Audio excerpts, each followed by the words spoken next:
We can now project that former Vice President Joe Biden has been elected President of the United States. Now that the 2020 election results have been reported by every major news network and outlet, there is talk of what Donald Trump will do now that he has lost the presidential race against Joe Biden. One theory is that Trump may launch or purchase his own news network. Trump has hated how the mainstream media has reported fake news about him throughout this presidency. There are two relatively small pro-Trump networks that could be potential media outlets for Trump to buy. Newsmax is run by Chris Ruddy, a longtime Trump friend. One American News Network, a newer entrant into the cable world starting in 2013, is held by founder Robert Herring Sr., who is among Trump's most ardent defenders since he began running for office.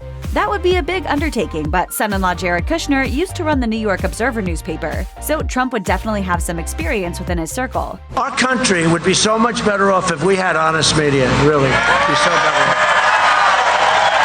While we don't yet know what will happen once Trump leaves office, a former Trump deputy expects Trump to do something else once he moves out of the White House. Donald Trump reportedly hates losing, and one of his former deputies thinks that, in response to his 2020 election loss to Joe Biden, Trump will ultimately run for president again in 2024.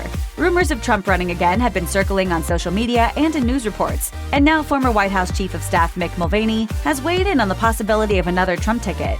In an interview with the Irish Times, Mulvaney predicted that, in light of Biden's win, "I would absolutely expect the president to stay involved in politics and would absolutely put him on the short list of people who are likely to run in 2024. He doesn't like losing."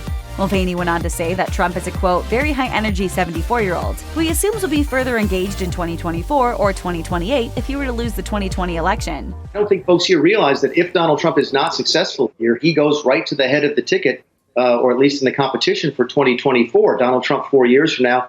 According to the 22nd Amendment of the U.S. Constitution, it is legal for Donald Trump to run for a second term, even after being voted out of office. That's what Grover Cleveland, the 22nd and 24th president, did. He was elected president in 1884 and took office the next year. He served until March 1889, but lost his re-election bid. Then he ran again in 1892, won, and served until March 1897. Cleveland has been the only president to successfully win the presidency in 2 non-consecutive elections. Now that it has been confirmed that President Donald Trump has lost the election, if he decides that he's not finished with politics and does run again in 2024, he will have some competition. Political analysts have already begun floating different candidates to take the GOP mantle in 2024. That list of names includes Donald Trump Jr., Nikki Haley, Josh Hawley, Tom Cotton, Ben Sasse, Vice President Mike Pence, Secretary of State Mike Pompeo, and others per Newsweek and CNN. Check out one of our newest videos right here. Plus, even more Nicki Swift videos about your favorite hot topics are coming soon. Subscribe to our YouTube channel and hit the bell so you don't miss a single one.